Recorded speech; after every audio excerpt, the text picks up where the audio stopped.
Opportunity to be here. DFW NORML continues to do great work. I loved watching the videos from the Bridge Brigade. Yeah. People out there getting excited. Hats off to the organizer for getting that done. It is all about individual initiative, taking action and doing something that they feel like makes a difference. And we can all do something. And if it's getting out there and screaming and yelling, getting cars to honk, then get out there and do that. If it's going and meeting with legislators, then go and do that. But you have to, we all have to do something. And so there's something right for everyone. It's always a pleasure to be here with DFW NORML. So many enthusiastic people.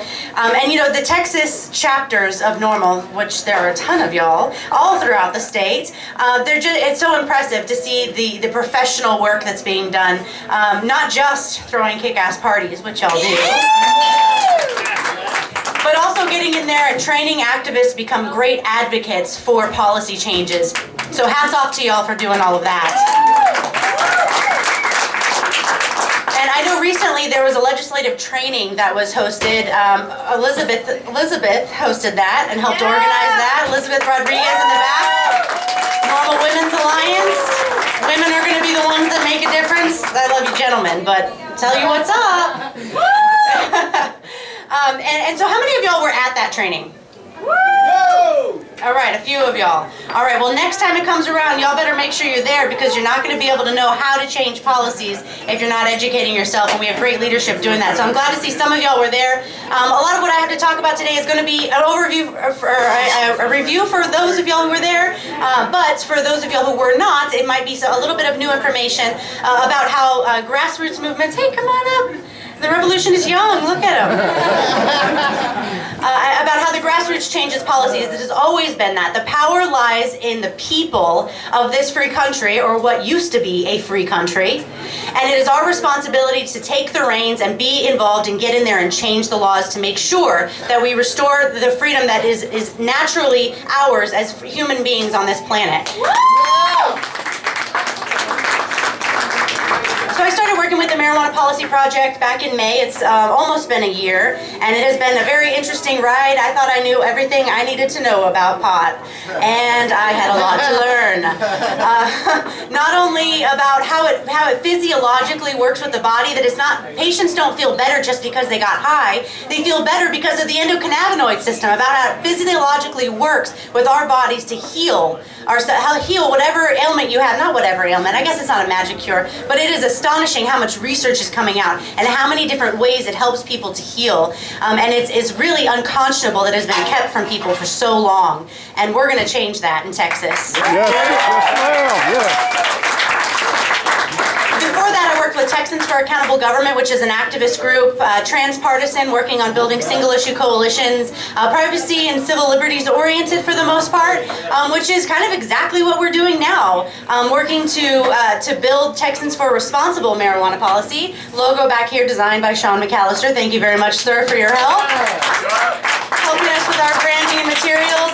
And the coalition is diverse, and that is the key to us changing policies in Texas, is that for whatever angle of the political spectrum you are from, whether you're more conservative and you're interested for fiscal reasons and because limited government means facilitating justice to victims of real crime, and we can't do that when our prosecutors are bogged down and when our court systems are flooded with nonviolent offenders. Right. Or if you're more, you lean a little to the left and you're interested for social justice reasons because of the school to prison pipeline with kids getting locked up early, or the institutionalized racism that has been implemented in this country because of the policies of our government. There is a good reason for everyone to be involved, and it is all about communication, opening hearts and minds and having real adult conversations about how these policies are making us less free and less safe. And that is not what we should have in the state of Texas. So it's all about those conversations. Working with legislators, as Sean was mentioning earlier, knowing who they are is number one. They say they represent you. They're going to go and speak in your name at the Capitol for all the bills, the thousands of bills that will be introduced. And luckily, one of them already is ours, the HB 507 to decriminalize the possession of under an ounce in Texas. But they can't represent you if they don't know you. So you have to get in there, you have to meet them, you have to humanize is what it's all about. Let them know your personal story about growing up in the area, in the district, and your childhood memories, and connect with them. If you're a veteran, commemorate about serving your country and coming back to realize you're actually less free than when you left. And you have less freedom to medicate yourself in the state of Texas than you do in 23 other states in this country. Yeah. So we're basically telling veterans with PTSD who do not want to get sucked into the downward spiral of pharmaceutical drug addiction that you're not welcome in Texas, and that is not acceptable, and it's not going to be tolerated.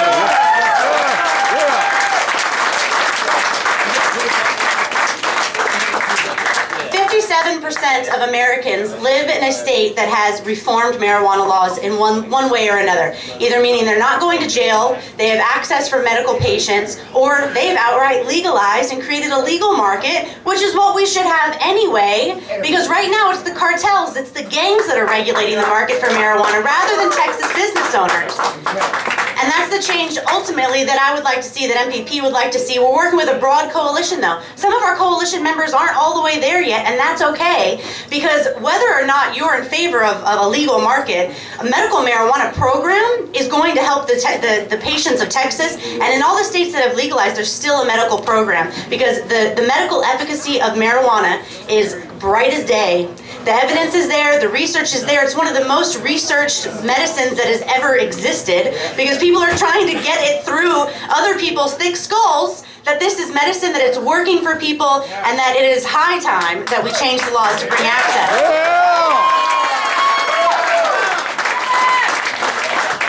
81% of Americans believe that we should have medical marijuana access for patients. And there's a lot of liberal states, and so, some of our conservatives might say, well, they're just, California and New York are skewing the results.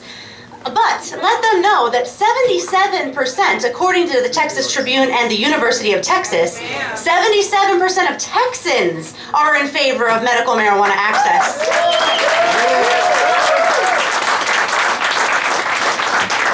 So the bottom line is we have to get in and we have to talk with legislators. We have to get them to change the laws, because as most of y'all know, we're not able to collect signatures and get it put onto the ballot like they did in other states. We have to go through the legislative process. This is 140 days every 2 years, and it started on January 13th. We are already deep into the legislative session right now. Legislators are down at the Capitol representing you, and they may not even know you. They're representing the special interests or the bureaucrats that are showing up, the lobbyists, and we have a lobbyist, I won't rag on him too much. But they're representing the people that show up at the Capitol. So let's show up at the Capitol. So getting to know them, introducing yourself, and building a relationship is the absolute most important thing that you can do. And when you do that, you have to dress professionally. You have to go in there as an adult, like you're going to a job interview, and business casual, khakis and a polo. Get in there, because if they can't see past the pot leaf t-shirt, they can't hear you. They can't. It's a communication. It's the basics of communication. So remember that, because this is the appropriate venue to be selling the merchandise, having the money, going into DFW NORML, because they have awesome gear. Thank you, Adam, for helping to organize all the merchandise. Can we give it up for Adam and all the work that he does from all the awesome merchandise? But you got to know the hat that you're wearing when you go and speak with legislators. It is of the utmost importance. So introducing yourself, building that relationship. Right now they're down at the Capitol. They have offices, every one of them at the Capitol, which is where they're doing their business. They have staff, but they also have offices in district, which means that in your area there is a district office that you can visit, that you can call them up and say, hey, when's a good time for me to come by this week? I'd like to sit down and talk with you for 10 or 15 minutes about something that's important to me. Or just popping in. Sometimes that works too. Although you should make sure that they're there. Often the staff has weird hours or are out in the field working with constituents. But they're there for you. That's what they're supposed to be doing. So as you build that relationship, you're able to just pop in and be there once a month. or making phone calls, sending emails. There's something that everybody can do. If you're not comfortable going into a legislative office, hopefully these kinds of trainings that are available and getting out there and doing it is going to make you more comfortable. But if it's just not your thing, you can write a letter. A handwritten letter, or printed and personally signed and physically mailed in, is really, really powerful. I did a campaign and we got about 200 letters out to people, and they were so grateful to be able to receive a handwritten note back from their legislator, because their legislators rarely get handwritten letters. And so it made a big impact on them. And that's what it's all about, is that personal relationship, humanizing this effort to reform marijuana laws. So with the legislative process, a brief rundown. Bills are introduced in either the House or the Senate. We have two chambers, bicameral, a little civics review, right? A legislative process. So it's introduced. The Speaker of the House or the Lieutenant Governor in the Senate refers it to a committee. The committees have a chair who's very powerful, because the chair of the committee is able to tell you if and when your bill is going to be heard. So building a relationship with the committee chairs in Health and Human Services for medical marijuana or public health, criminal jurisprudence, and criminal justice in the Senate is real important. So we have the chairman of each of the committees. The committees are appointed, and when a bill gets introduced, it gets referred to one of those committees. That's the first line of defense, right, of keeping a bill that's designed to kill bad bills, which is a good thing because they introduce a lot of bad bills, which is how these laws got put into place. But that committee hearing those are the gatekeepers, and that is when we have an excellent opportunity. Not only will we hopefully have been building relationships with our legislators, but we need to be building relationships with those committee members so that when our bill comes up, which hopefully medical marijuana and our civil penalties bills should be up sooner, HB 507, our decriminalization, civil penalties, decriminalization, kind of interchangeable, because it's not criminal anymore. It's just a fine, $100 fine. There's no arrest, no jail time, no criminal record, thank God, for people that possess under an ounce of marijuana. So building a relationship with those committee members. So you're going to receive action alerts over the next few months that has a list of about 7 to 10 phone numbers that we need you to call. It means that our bill has gotten referred to the committee or it's been scheduled for a hearing. And if you can't make it to the hearing, we need you to be calling and softening them up to the issue, sending them the research that you've been doing about PTSD or at helping with cancer patients or glaucoma or multiple sclerosis or seizure disorders or any of these things that it helps people with, and sending them that information. You can write written testimony, we need to flood them with respectful communication. Sorry, you all right? Everybody all right? All right. Respectful communication. He's overwhelmed with all of this reform talk. So communicating with them, and then when it comes to the day for the hearing, we have an opportunity, each of us, if we want to speak, get 3 minutes to speak to the committee, get our concerns on record about why we need to reform marijuana laws for whatever the bill is. And that's the time where we're going to get a ton of media coverage, where we're really going to be able to get all of this onto the record, and it's a fantastic opportunity to communicate with these legislators. The last session, there was 2 great hearings. There was one on the decriminalization bill that Harold Dutton introduced, which took it from a Class B misdemeanor to a Class C misdemeanor, which is fine, but it still means that you can be arrested and that you have a huge fine and that you have a criminal record for the rest of your life. You have a criminal drug arrest, which keeps you from having access to education, to loans, to jobs in the future. It's a scar that lasts for life. And it's unfair and it's harsh and it should not be that way. So that bill was a step in the right direction. This time we're introducing something we think is a little bit stronger that really helps people a bit more. But that bill was heard and it was a fantastic hearing. People getting in there talking about the number of people that are arrested. In 2012, it was over 70,000 Texans were arrested, and 97% of them were not for distributing. It wasn't for, sales or distribution or, growing. It was for simple possession. 97% of the over 70,000 people, that means that 200 people a day in Texas are being arrested for marijuana possession. Many of whom are probably patients using it for medical reasons, and that is so unacceptable that we would arrest them for that. So that bill got a really great hearing. Now, you can sign up and you can speak for 3 minutes, and that's going to be really powerful to have people talking, but you don't have to. You can get there and you can sign up in favor, and then you can hang out to watch the testimony, because it's going to be exciting. It could be a long time. There's a lot of Texans that want to see reform. But we'll have another room. It's like a room with a TV, and we'll be able to watch the testimony and hang out. The committee rooms are a little stuffy. You have to be quiet, but it's live streamed. So also, you can watch from home. So if you can't get down there, hopefully you will have written your legislator, you'll have called each member of the committee and submitted written testimony, write that down, and hopefully you'll have done that, and then you'll be able to watch the committee hearings for those who are able to make it down, and you'll be able to empower those. Hopefully there'll be several members, more than several members of DFW NORML down there, and you can root them on. You can share the link. The live stream's happening now. Marijuana reform is happening in Texas. Let's watch it online. It's going to be exciting, and you're going to feel like a big nerd like I do watching legislative proceedings online. But it's powerful, and it's really great. And last legislative session, we had a great medical marijuana bill-ish, the affirmative defense bill, which was introduced by Elliot Neistat for like a dozen years. And he introduced it again. And this bill means that a patient, once they've been arrested, if they have a bona fide condition, it's an affirmative defense to prosecution. So the judge or the jury can dismiss charges. Now, this is a good step in the right direction, right? It allows you to not be convicted of this. However, a patient is still arrested.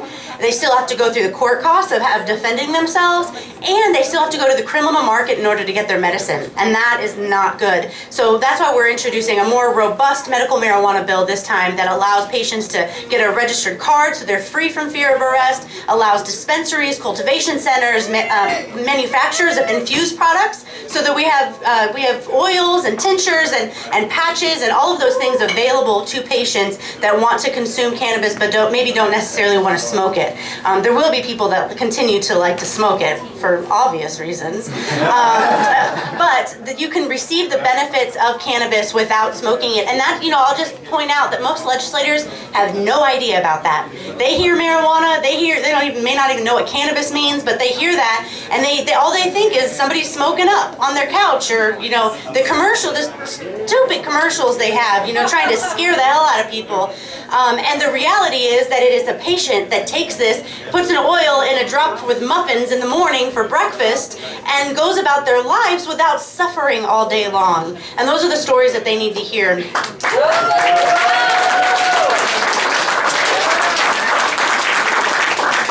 It's always been grassroots movements in this country that move things along. It's the people getting involved, engaged, getting out there in the streets and marching and rallying for change, and then people getting in there at the Capitol and doing it professionally, communicating with legislators and making it happen. And that's what's fantastic about our broad coalition, is that we have people that want to do all of that. And that's great. We have 25 different organizations in our coalition now, spanning from, the constitutional Republicans to the ACLU, working together on an issue that just makes sense for Texas. This is sensible policy so that we have safer communities, more efficient court systems, and we're a whole lot freer for it. So we have a lot of work to do. So each of you who is interested, raise your hand if you're interested in meeting with your legislator and communicating with them. That's awesome. I love it. That is fantastic. So a lot of you didn't make it to Elizabeth's training. I'm sure there were other organizers, so I apologize if you were involved in that. I just know of Elizabeth spearheading that project. But I'm sure she has materials that she can help catch you up on, so you can be informed of what was taught there. Keeping up to date with the action alerts as they come through, because I'm going to be keeping up to date. There's ways that we can keep up to date online with every step of the bill, every step of the process as the bill goes through, and we're going to be sending them out. So if we call to action, if we need you to send an email to the chairman so that we can call a hearing, I need you to send that email. I need you to take a minute out of your day to articulate why you want to see laws changed in Texas.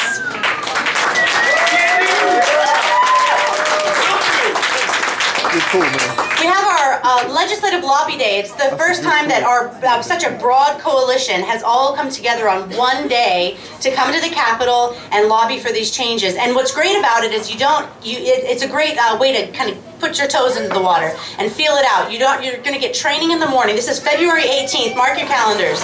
Coming to Austin, February 18th. It's a Wednesday. It's worth taking off of work, though, or telling your professor if you're in school that, hey, I'm going to lobby my legislators. I bet that they'll excuse your absence. Get down there. We're going to do training in the morning, then we're going to do lunch, and then we're going to go in teams to our legislative offices, so you're not going to be alone. Not only are you going to get the training about, a few talking points on why we should decriminalize, because it's hard to articulate articulate yourself when you're so passionate. It took me a long time to be able to kind of rein that in, and just get a few points out to these legislators, bite-sized pieces, and that's a great way to communicate not only with legislators but with anybody who's interested. Most people are on the fence. They're either in favor of it in the cannabis closet, I think somebody mentioned earlier, or they're on the fence and they're ready to hear the real arguments. So we'll be talking about, the talking points that you can do, what you can expect. They're all really friendly in these offices. They want you to come in, sit down, get your point across, and go. And they may have some questions, which is likely that they'll have questions. And you can tell them outright, I'm not a policy wonk. I don't know all the ins and outs of these laws, but I'm passionate about this enough to take time off of work to get here and talk to you about it, and I want you to represent me. So, Lobby Day, February 18th in Austin at the Capitol. We're going to take you step by step through the process and do it in teams in a fun way, and then there'll be a social afterwards at Schultz Garden, which is just in walking distance from there.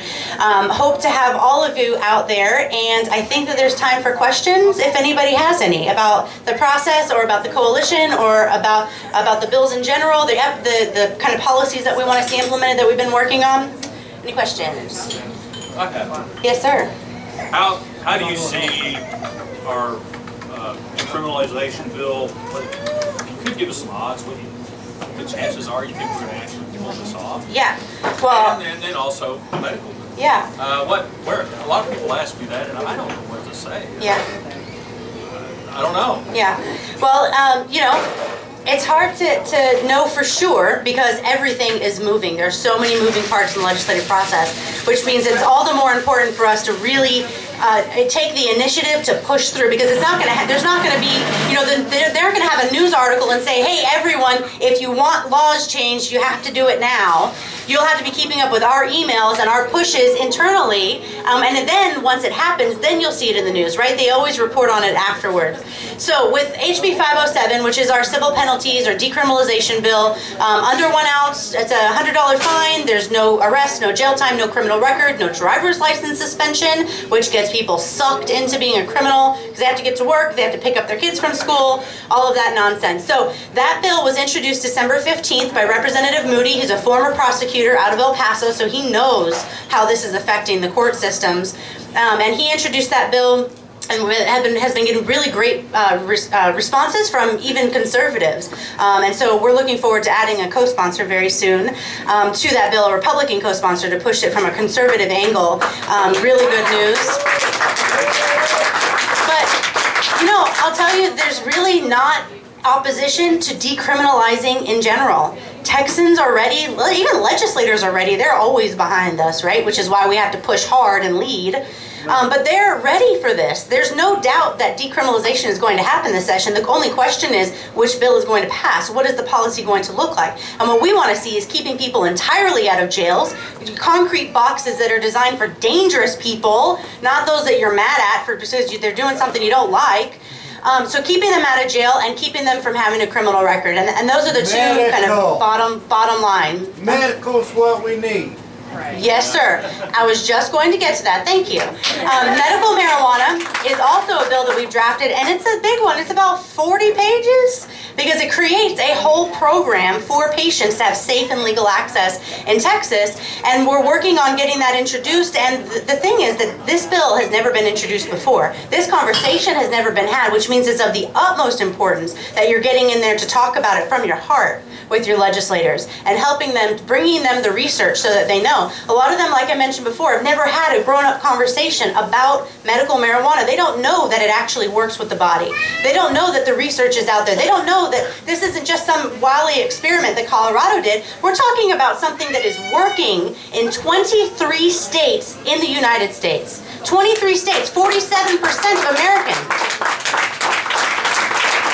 It is working and they need to know it, but the legislative process is a long one, and we have a lot of work to do. So the affirmative defense bill has been introduced, which is a version of medical marijuana that means that it's a defense to prosecution in court. That would be a great step, and that bill has been heard, it was heard last time in committee, and has a lot of legs, actually. A lot of people are ready for that, and that would be a huge step this session. There's also, we were referencing CBD-only legislation, which has gotten some legs in the because people, they know in their hearts that this is the right thing thing to do. And this, CBD, there's no psychoactive effect. There's no, nobody's getting high. God forbid a patient feel good, and it's so narrow. And what it would do is it creates this bureaucracy, it creates this program. And like Sean was saying, that if this passes, it means that next legislative session, we don't really have a shot at getting it broadened, because they're going to say, we haven't even gotten this one up and running yet. We don't have to talk about this. So we're pushing for a whole plant, comprehensive medical marijuana program in Texas. Yeah. Any other questions? All right, I must have summed it all up. Yes? What conditions are gonna be on that bill? Excellent question. There is a whole list of qualifying conditions, is what they're called. The website is texasmarijuanapolicy.org for backup information on anything that we're talking about now, where you can find our coalition. So some of the qualifying conditions include PTSD, cancer, glaucoma, AIDS and HIV, ulcerative colitis, Crohn's disease, seizure disorders, chronic pain, and multiple sclerosis, so spasms of the muscles. So there's some specific diseases, and then there's other conditions that many diseases have. And so we want to encompass as many as we can that have solid research. And let me just mention this, that while the list is limited, it's pretty long. We're looking at the best practices of other states, especially conservative states.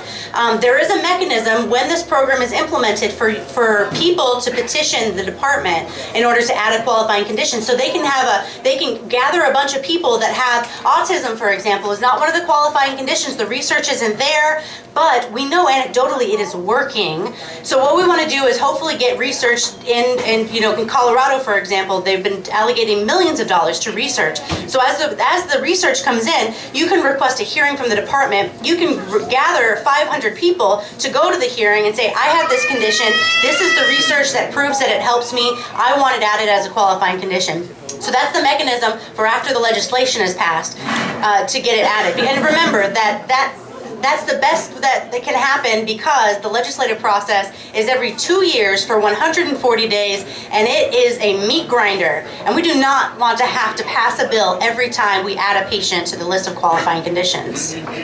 Yes, ma'am. So if this passes, can I grow my own and make my own oil?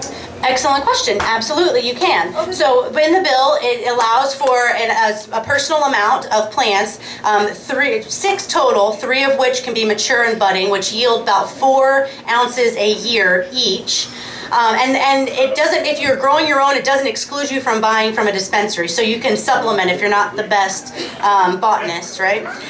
And you can supplement from a dispensary, and you can have up to 2.5 ounces at any time from a dispensary, which will be labeled just like any other medicine. So you're driving in your car with your 2.5 ounces or 1 ounce or whatever you just bought. It'll be labeled with your name on it. You'll have your medical marijuana card. The law officer will go back to his car and verify that your ID matches your ID card, that matches the label that's on it, and then you'll be good to go. Of course, you will not be able to drive while you're impaired. We're not changing anything about that. I don't think anybody disagrees that driving under the influence is dangerous, and we're not trying to change those laws. Yes, sir. Is there anything going on that to garnish support from the medical community, maybe like physicians and EAs and pharmacists and all that stuff? Yeah. Well, we definitely need more, right? We need to really have a robust group of doctors and nurses and all of that. But we have the support of the Texas Nurses Association, which is great. We have the American Pediatric Academy just announced that they're in favor of decriminalizing entirely and advocating for medical marijuana research. That was huge news. So it's fantastic to have their support. We also have the Texas, so this isn't a medical association, but the Texas Silver-Haired Legislature, which is a mini legislature appointed by the Senate, and it's of all of white-haired old folks. They come together for about a week, and they pass resolutions, and that's how they create their agenda for what is going to help the elderly. And they passed a resolution last year for this session in favor of medical marijuana. And we are working with doctors and the nurses as they come in. Later this week, I'm meeting with a retired RN in Senate District 30, that's Senator Estes. He sits on the Health and Human Services Committee, so getting her into that office to talk about her experience. She's a 2-time cancer survivor and has been using cannabis since it worked for her when she went to Colorado. She tried it when she was a kid, not her thing, right? And then she went to Colorado to visit her grandkids and tried it, and she was in tears of how effective it was and the prospect of getting off of all the dangerous pharmaceuticals that have been destroying her liver and the opportunity for this natural medicine.